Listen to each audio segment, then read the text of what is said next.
everybody. It's Uncle Matt, and I'm here to read you another bedtime story.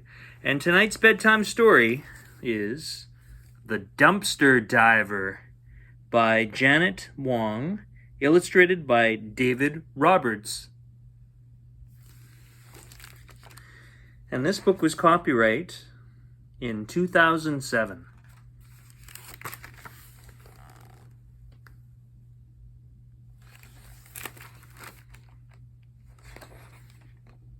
Okay, here we go.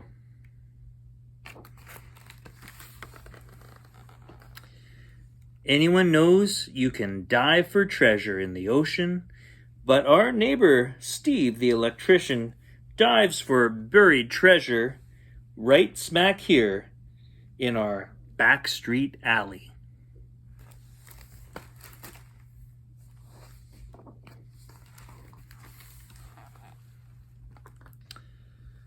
Once a month, during fall and winter and spring, and every week in the summertime, Steve slinks into the basement storage room. 5 minutes later, the dumpster diver comes out.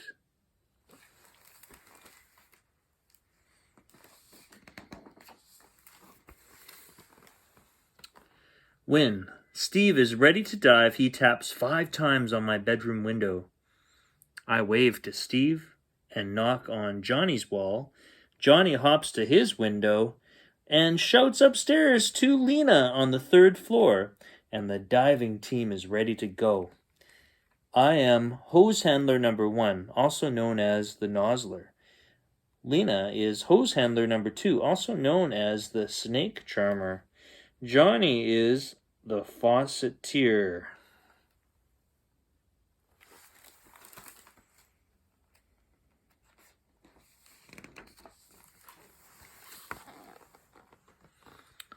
Steve climbs up the back alley wall, picks a dumpster, and dives in. Wow, beetles and roaches and spiders splash out. I never imagined there were so many millions of legs living 200 feet away from me.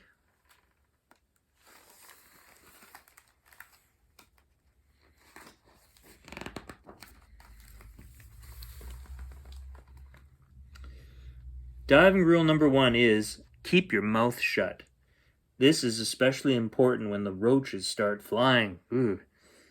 Diving rule number 2 is don't blow your hose all over the place. This means we hose handlers have to be careful.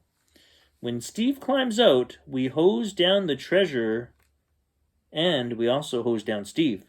Being a hose handler is no easy job, especially when Steve is shouting, "Rule number 2! Rule number 2!"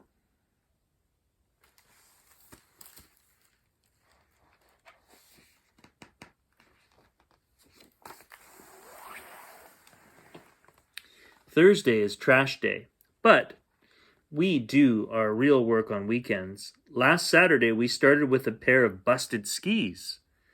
Johnny drew, Lena measured, I drilled holes for nuts and bolts, Steve cut with a saw, and soon we had a paraskater.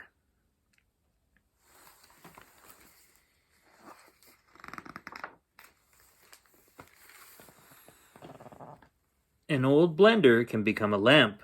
An old lamp can become a table.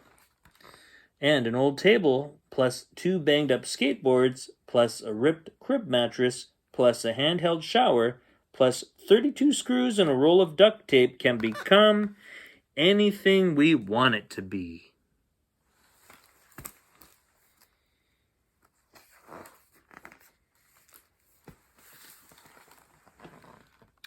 Yesterday's treasure of the day was an old computer that almost became a flower pot, Johnny's idea, or a fish tank, Lena's idea, or a sculpture, my brilliant idea, but we decided it should be a computer for Zenda on the 5th floor, who practices her typing on a piece of cardboard with the letters written in.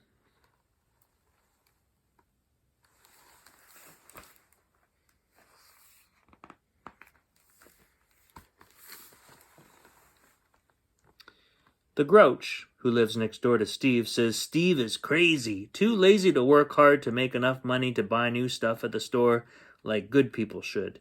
She says his apartment is full of junk. Steve says junk is good.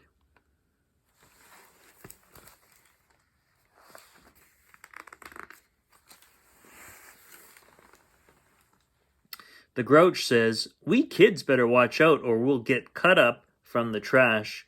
But it was Steve who got cut up on broken glass and rusted metal when the dumpster trash collapsed under him. Serves you right. What do you expect digging through the trash? Oh no. There's some paramedics with Steve.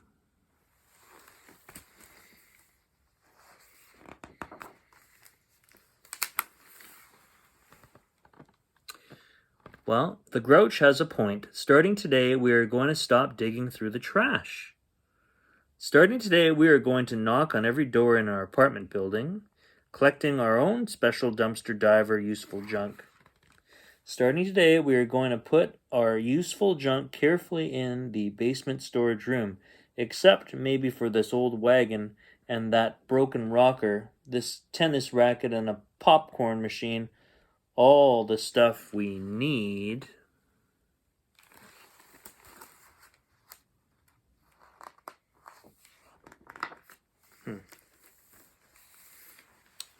for a wheelchair for Steve.